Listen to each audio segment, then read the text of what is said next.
Is something actually wrong with the Ring of Fire right now, or does it just look that way because everything happened in the same week?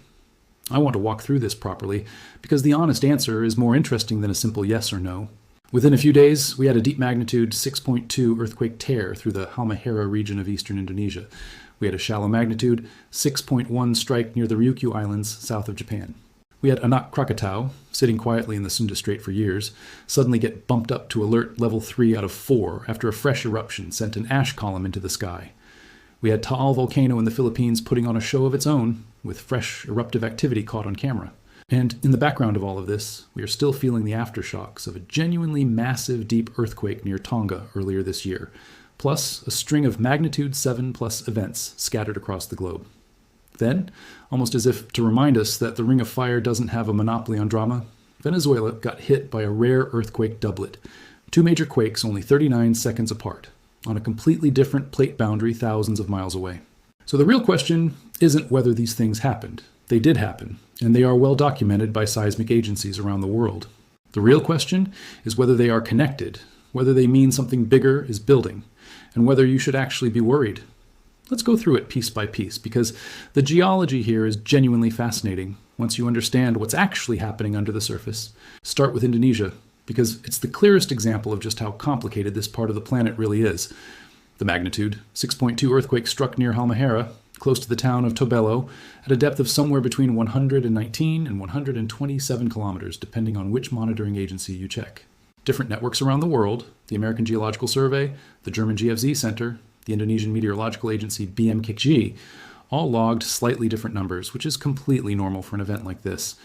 What matters is the consistent picture, a magnitude 6.2, roughly 75 miles down, in a region that sits on one of the most tectonically chaotic pieces of real estate on Earth. This isn't hyperbole. Halmahera sits within what geologists call the Molucca Sea Collision Zone, a place where you don't have 2 simple plates sliding past each other in a clean line. Instead, you have small crustal fragments, microplates, squeezed and rotated between the much larger Eurasian, Philippine Sea, and Pacific plate systems. Imagine trying to park several cars in a space built for 2, and you start to get a sense of the stress involved. Because the rupture happened so deep, roughly 120 kilometers down, the shaking at the surface was less intense than a shallow quake of the same size would have been. Depth acts like a buffer. The energy has more rock to travel through before it reaches you, so it disperses and weakens along the way. That's part of why residents in nearby Ternate described feeling their chairs rock rather than experiencing anything catastrophic. But depth also tells us something important about the machinery underneath. A quake at that depth is happening well within a subducting slab, a slice of oceanic crust that has already been dragged down into the mantle and is still bending, cracking, and releasing stress as it sinks. This is exactly the kind of environment that also builds the magma chambers feeding the region's volcanoes, and exactly the kind of environment that can, under different geometry, produce a shallow tsunami-generating megathrust event instead. Halmahera essentially has every ingredient the Western Pacific is famous for compressed into one crowded stretch of ocean. Deep earthquakes, shallow earthquakes, active volcanic arcs, and enough surrounding water that any sufficiently shallow, sufficiently large rupture could, in theory, generate a local tsunami. None of that happened this time. Indonesian authorities confirm no tsunami threat. And that's worth saying clearly, because it's easy to hear collision zone and subduction and assume the worst. This was a moderate, deep event that caused light shaking and no reported casualties. It is significant as a data point, not as a disaster. Now shift a few thousand kilometers north to the waters near the Ryukyu Islands, the long chain that stretches between Taiwan and the southern tip of Japan proper, including Okinawa. Here the magnitude was slightly lower, 6.1, but the depth was dramatically shallower, only about 10 kilometers down. That difference matters enormously. A shallow rupture puts the fault surface much closer to the seafloor and to any nearby coastline, which generally means stronger shaking is felt at the surface for the same amount of released energy, and it means the rupture is physically closer to the infrastructure that people actually depend on: ports, coastal roads, fishing communities, undersea cables. Japanese authorities reported no tsunami threat from this particular event, which is reassuring, but the location itself deserves attention regardless of this specific quake's outcome. The Ryukyu Trench is where the Philippine Sea Plate is being forced down beneath the Eurasian Plate, and that single process is responsible for almost everything dramatic about this stretch of ocean. It carves the trench itself. It builds the volcanic arc that includes islands you've probably never heard of, alongside ones you definitely have. It generates the offshore earthquakes that show up in the news every few months. And under the right circumstances, meaning a shallow, large enough rupture with the right slip geometry, it's capable of generating a regional tsunami, the way subduction zones elsewhere have done with devastating consequences. This event wasn't that. This is why volcanologists rely so heavily on a broader suite of monitoring tools around volcanoes with this specific collapse risk, continuous tilt-meter deformation data, gas emission sampling, satellite radar interferometry that can detect ground swelling invisible to the naked eye, and dense local seismic networks that can catch subtle shifts in earthquake character over time, all combined into a judgment call about risk level rather than a single trigger threshold. It's a fundamentally more difficult forecasting problem. And it's exactly why the exclusion zones and alert level system exist as a precautionary buffer rather than a precise predictive tool. It's also worth saying something about how ordinary people living in these regions actually experience this kind of news cycle, because I think it's easy for viewers who don't live anywhere near an active subduction zone to consume this as pure spectacle, while for residents of Ternate or fishing communities around the Sunda Strait or coastal towns along the Ryukyu chain, this is lived reality involving actual decisions about whether to keep children out of school, whether to move boats further from shore, whether to review the evacuation route to higher ground one more time just in case. The appropriate emotional register here isn't panic, and it isn't dismissal either. It's the same measured vigilance that emergency management agencies in these regions try to cultivate constantly, because the single biggest risk factor in any disaster isn't usually the hazard itself, it's how prepared the surrounding population is when it eventually arrives. Communities that maintain clear evacuation routes, that run regular tsunami drills, that trust and act promptly on official alerts rather than waiting to see how bad things look first, consistently fare better than communities that don't, regardless of the specific magnitude or mechanism involved. That's genuinely the most actionable takeaway from a week like this one, not a prediction about what comes next, because nobody can responsibly make that prediction with any precision, but a reminder that preparedness infrastructure, the boring stuff, the drills, the maintained sirens, the marked evacuation signage, is what actually determines outcomes when one of these systems eventually does produce something larger. I'll leave you with the full list one more time so it's clear in your mind. A deep magnitude 6.2 near Halmahera in Indonesia, a shallow magnitude 6.1 near the Ryukyu Islands close to Japan, Anak Krakatau raised to alert level 3 after renewed eruptive activity in the Sunda Strait, Taal Volcano in the Philippines showing fresh eruptive bursts, ongoing aftershocks from a major deep earthquake near Tonga earlier this year, and a rare unrelated earthquake doublet in Venezuela on a completely different plate boundary. 6 distinct stories, 6 distinct tectonic settings, tied together only by the fact that our planet's crust is enormous, constantly under stress, and being watched more closely than at any point in human history. That's the real story here, not an awakening ring of fire, but a very well-monitored, very active, very normal planet doing what it has always done, just now with cameras and sensors pointed at nearly every corner of it at once. I'll keep tracking each of these individually as new data comes in, because that's the only responsible way to cover a topic like this. One region, one monitoring agency, one dataset at a time, rather than one sweeping headline. Thanks for sticking with me through the full breakdown, and I'll see you in the next one. Now, let's zoom out, because looking at any one of these events in isolation misses the point, and looking at all of them together and assuming they're causally linked also misses the point. This is where I want to give you the actual science of the Pacific Ring of Fire, because the name itself, while catchy, causes a lot of confusion. The Ring of Fire is not a single crack in the Earth's crust. It is not one continuous fault line, and it is absolutely not a single structure that could somehow activate all at once like a fuse being lit.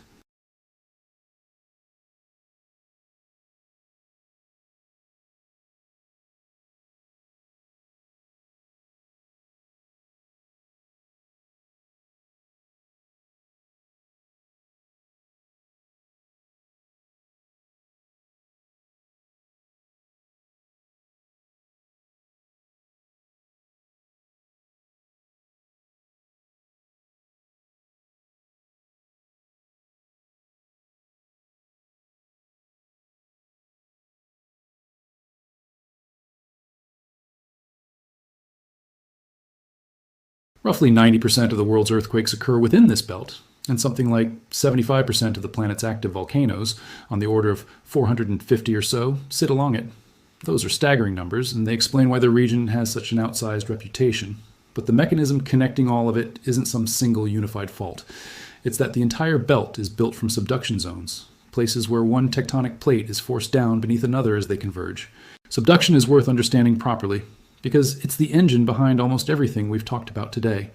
When two plates converge, and one is denser, typically an oceanic plate, it gets forced beneath the other and sinks down into the mantle at a shallow angle, creating a deep oceanic trench at the point where it begins its descent. As that slab bends and slides downward, enormous friction builds along the boundary between the sinking plate and the plate above it. That boundary can stay locked for decades, sometimes centuries, accumulating stress the entire time until it finally slips in a sudden rupture. When that rupture happens along a large, shallow section of the boundary, you get a megathrust earthquake, the kind capable of producing magnitude 8 or 9 events, and the truly devastating tsunamis that go with them, the kind we saw off Japan in 2011, off Sumatra in 2004, and the kind that scientists expect will eventually occur along the Cascadia subduction zone off the coast of the Pacific Northwest. Deeper within the subducting slab, at depths like the 120 kilometers we saw at Halmahera, the sinking rock is still fracturing and releasing stress as it descends, but those quakes are generally less directly tied to surface tsunami risk simply because of how far down they occur. And crucially, as that slab sinks, water and other volatile compounds trapped within the descending oceanic crust get released under intense heat and pressure, lowering the melting point of the surrounding mantle rock and generating the magma that rises up to feed the volcanic arcs sitting parallel to the trench.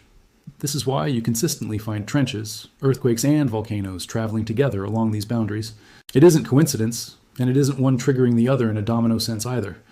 It's that all three are downstream symptoms of the same underlying subduction process operating in that particular location. This is the key distinction I want to make clear, because it's where a lot of alarmist framing goes wrong. A quake in Japan does not cause an eruption in the Philippines. A volcano waking up in Indonesia does not trigger an earthquake in Alaska. These systems are not wired together across thousands of kilometers in any direct causal sense. What is true is that most of the individual segments making up the Ring of Fire are independently active most of the time, because the entire belt sits on plate boundaries that are, by definition, always under some degree of stress and always slowly moving. So having multiple newsworthy events cluster within the same week is less the Ring of Fire is waking up, and more we're looking at a very large, very active system, and busy weeks happen. Statistically, the planet experiences an average of around 16 magnitude 7 or larger earthquakes every single year, spread across the globe, plus a much larger number of smaller events, plus a fairly constant background hum of volcanic unrest somewhere along the Ring of Fire at almost any given time, because there are simply so many active volcanoes distributed along that belt. If you follow this topic closely enough, and clearly a lot of people do, you will always be able to find several simultaneous stories to string together into a narrative of escalating global instability. That doesn't mean the individual events aren't real or aren't worth understanding. The Halmahera quake was real. The Anak Krakatau alert increase is real and genuinely worth monitoring given the volcano's history. The Ryukyu quake happened. Taal's fresh activity happened. But treating them as evidence of some unified, escalating global catastrophe is a misreading of how these systems actually work. And then there's Venezuela, which is genuinely interesting, precisely because it falls outside the Ring of Fire entirely. Venezuela sits along the boundary between the Caribbean and South American plates, a complicated zone of its own involving both subduction in places and significant lateral sideways motion along strike-slip faults elsewhere, similar in character to the San Andreas fault system in California, though with its own distinct geometry. A rare earthquake doublet, two major earthquakes striking only 39 seconds apart on different faults at different depths, is a genuinely unusual seismic phenomenon worth separating from Pacific Ring of Fire activity entirely. Doublets like this typically occur when a rupture on one fault segment redistributes stress rapidly enough to trigger a nearby already critically stressed fault almost immediately, sometimes within seconds to minutes, occasionally with the second rupture arriving before the first has even finished being recorded by distant seismometers. This tells us something important and worth remembering, that active seismic hazards exist along many of the planet's plate boundaries, not exclusively the Pacific Ring of Fire, and that the Western Hemisphere's Caribbean plate boundary, often overshadowed in public attention by the Pacific, carries its own significant and ongoing earthquake risk. So where does that leave us? Is something wrong with the Ring of Fire? The honest, evidence-based answer is no, nothing is categorically wrong, in the sense of some unprecedented global escalation happening right now. What's happening is that several independent, well-understood tectonic and volcanic systems have each reached a point in their own individual stress cycles where they released some of that built-up energy within the same short window of time. And modern seismic and volcanic monitoring networks caught every single one of them in real time, which simply wasn't possible a few decades ago. We have far better instrumentation now than at almost any point in history. Denser seismic networks, continuous satellite deformation monitoring, real-time tilt meters on volcanoes, global news infrastructure that can report a magnitude 6 earthquake on the far side of the planet within minutes. That combination means we now see essentially everything, and seeing everything at once naturally feels more dramatic than living through the exact same level of activity a generation ago would have felt, simply because most of it would have gone unnoticed or unreported outside the immediate region. That's not a reason to dismiss any individual event as unimportant. Each of these carries real risk to real people living nearby, and each deserves the monitoring and caution that local authorities are already applying. But it is a reason to resist the urge to stitch together a narrative of an entire planetary system spiraling out of control, because that narrative isn't supported by the actual data on background rates of seismic and volcanic activity. This is roughly what a busy but unremarkable stretch on the Ring of Fire looks like when you're watching closely, and closely is exactly how these regions are being watched right now, particularly Anak Krakatau, given its specific history, and particularly the Ryukyu Trench and the Molucca Sea Collision Zone, given how much unresolved tectonic stress both regions are known to be storing. What should you actually take away from all of this? First, that depth matters enormously when evaluating any individual earthquake's real-world danger. A deep quake like Halmahera's, however large the magnitude number looks, is generally far less immediately hazardous at the surface than a shallow quake of the same size would be. Second, that a volcano's specific history matters more than almost any other single factor in assessing its current risk, which is exactly why Anak Krakatau's alert increase is being taken so seriously by Indonesian authorities despite the eruption itself, so far being relatively modest, because this is a volcano that collapsed and killed hundreds of people within the last decade. Third, that the Ring of Fire is best understood as a network of independently operating hazard zones unified by a shared underlying process, subduction, rather than as a single interconnected system where one event causes the next.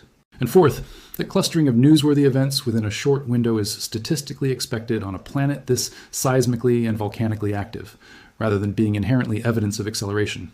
None of that means you should tune this out.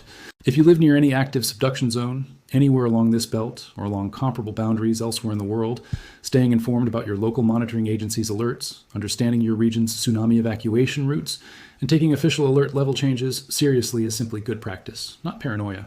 The people doing the actual monitoring work, the volcanologists watching Anak Krakatau's tilt meters around the clock, the seismologists tracking aftershock sequences from Tonga, the agencies maintaining tsunami warning systems across the Pacific, are the ones whose judgment should guide any real-world decisions, far more than any single week's headline cluster should. I'll keep watching this the way I always do, tracking each of these systems individually rather than treating them as one unfolding story, and I'll keep bringing you the analysis as it develops. If this kind of breakdown is useful to you, let me know and stick around because there's more from this region worth digging into.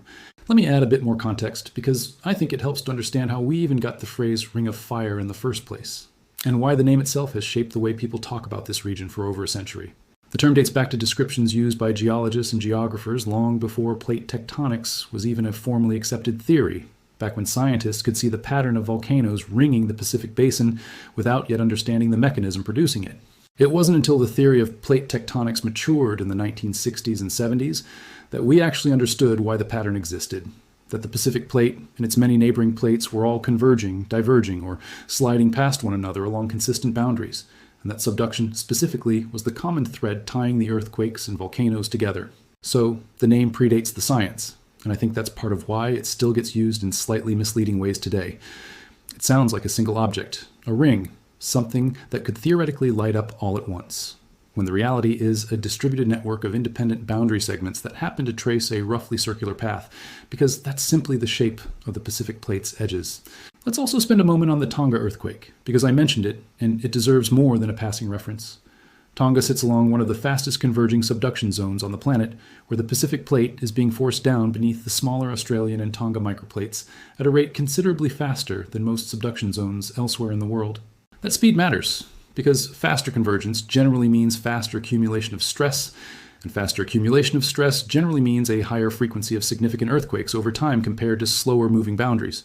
The magnitude 7+ events we've seen out of that region recently, along with the deep, large earthquake mentioned earlier this year, fit a pattern this subduction zone has shown for decades.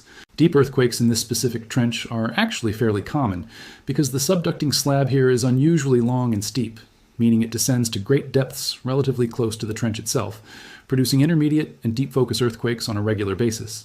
The aftershock sequences following a large event like that can genuinely continue for months, sometimes longer, gradually decreasing in frequency and magnitude according to well-established statistical patterns that seismologists use to forecast, in probabilistic terms, how likely further shaking is in the weeks following a major quake. So when I say we're still seeing aftershocks from earlier this year, that's not an ominous sign of building pressure. That's simply the expected tail end of a normal aftershock decay curve playing out exactly as the statistics predict. I also want to spend a little more time on why tsunami warning systems work differently depending on the type of source generating the wave, because this distinction came up when we talked about Anak Krakatau, and it's worth making explicit. Most tsunami warning infrastructure across the Pacific, coordinated through organizations that monitor seismic data in real time, is fundamentally built around detecting large earthquakes first, then rapidly modeling whether that specific earthquake's location, depth, and slip characteristics are likely to have displaced enough water to generate a dangerous wave, and then issuing warnings to coastal communities within the modeled arrival window, which for nearby coastlines might only be minutes, but for distant coastlines across an entire ocean basin can be hours. That system works extremely well for earthquake-generated tsunamis, because the earthquake itself is the detectable trigger event, and seismic waves travel through the earth far faster than a tsunami travels across open water, giving warning systems a genuine head start. Volcanic flank collapses are a much harder problem, precisely because the collapse itself may not be preceded by a large, clearly identifiable seismic event. Instruments might record months of elevated but moderate seismicity, exactly what we're seeing at Anak Krakatau right now, without ever producing the kind of singular, large, unambiguous signal that a warning system is built to trigger on. It was a 6.1 at 10 kilometers depth with no tsunami generated, but it's a reminder that this particular trench is loaded, has been loading for a long time, and will eventually produce something larger. That's not fear-mongering, that's just how subduction zones work. They accumulate strain for decades or centuries and then release it, sometimes in a series of moderate quakes, sometimes in one enormous one. Let's talk about Anak Krakatau, because this is the one with the most haunting history attached to it. The name literally means child of Krakatau, and it grew out of the caldera left behind by one of the most catastrophic volcanic events ever recorded. In 1883, the original Krakatau volcano underwent a series of explosive eruptions that culminated in a partial collapse of the volcanic edifice into the sea. The explosions themselves were heard thousands of kilometers away, one of the loudest sounds in recorded human history. But the death toll wasn't primarily caused by the explosions or the ash, it was caused by the tsunamis that followed the collapse. Waves that, in some locations, reached heights estimated around 40 meters, well over 100 feet. An unimaginable wall of water hitting coastal communities along the Sunda Strait with essentially no warning. Estimates place the total death toll from that eruption at around 36,000 people, and the overwhelming majority of those deaths came from drowning in the tsunami, not from the eruption's direct volcanic effects.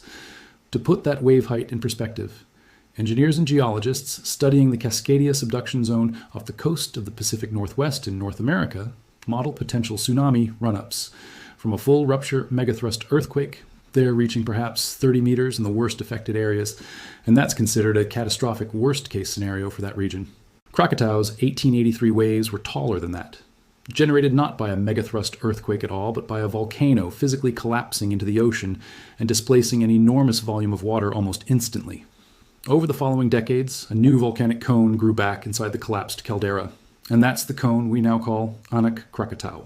It proved that danger was still very much alive in December 2018, when a portion of the growing cone collapsed during a period of eruptive activity, generating a tsunami that struck the coastlines of western Java and southern Sumatra with almost no advance warning, since it wasn't triggered by a detectable offshore earthquake the way tsunami warning systems are typically built to catch. That 2018 event killed more than 400 people, injured tens of thousands more, and displaced tens of thousands from their homes, with wave heights near the volcano itself estimated at extraordinary levels and still dangerously high by the time they reached populated coastlines many kilometers away. This is genuinely one of the scarier categories of natural hazard, because unlike an earthquake-generated tsunami, which at least gives coastal warning systems some lead time based on detecting the quake itself, a volcanic flank collapse can happen with very little seismic signature beforehand, meaning the wave can arrive with almost no warning at all. So when Indonesian authorities raised Anak Krakatau's alert status from level 2 to level 3 on their 4-level scale in early July, following a fresh explosive eruption that sent an ash and gas plume roughly 200 meters above the crater, and established an exclusion zone around the active vent, this is not a bureaucratic formality. Monitoring agencies recorded a genuine surge in shallow volcanic seismicity in the weeks leading up to the alert increase. Hundreds of small emission earthquakes, low-frequency earthquakes associated with fluid and gas movement, and hybrid events that often indicate magma migrating toward the surface. Tiltmeter stations around the volcano, instruments that detect subtle swelling or deformation of the ground, showed inflation trends consistent with pressure building beneath the surface. To be very clear about what this does and does not mean, an alert level increase in a period of ash emissions does not automatically mean a collapse and tsunami are imminent. Volcanologists watching Anak Krakatau have been careful to note that elevated activity, even sustained elevated activity, does not by itself establish that a tsunami-generating event is coming. Most periods of unrest at active volcanoes resolve without a major structural failure. But given the specific volcano's history, given that it collapsed catastrophically as recently as 2018, the appropriate response from authorities is exactly what we're seeing: exclusion zones, round-the-clock monitoring using seismic networks and deformation instruments, and public advisories asking residents, fishermen, and tourists to stay well clear of the crater and to remain alert without panicking. That's the correct posture. Watchful, not alarmist. Over in the Philippines, Taal Volcano gave viewers a very different kind of volcanic display. Taal is unusual because the volcano itself sits inside a lake, Taal Lake, roughly 50 kilometers south of Manila, meaning the crater and the volcanic island are surrounded by water that has flooded an ancient, much larger caldera left behind by prehistoric eruptions. This geography makes Taal particularly prone to phreatomagmatic activity, a term that simply describes what happens when rising magma or extremely hot volcanic gases come into direct contact with groundwater or lake water. The water flashes almost instantly into steam. The resulting pressure spike is far more violent and sudden than a purely magmatic eruption would be, and the result is a rapid, often visually dramatic burst of ash and steam shooting upward, sometimes with very little advance warning. The footage of fresh eruptive activity at Taal is exactly what you'd expect from this kind of steam-driven system, dramatic to watch, genuinely useful as a visual reminder that this volcano remains restless, but not necessarily indicative of an imminent large-scale eruption. Taal has a long history of both quiet phreatomagmatic bursts and occasionally much larger explosive eruptions, most notably in 2020, so Philippine volcanologists monitor it constantly and take even modest increases in activity seriously.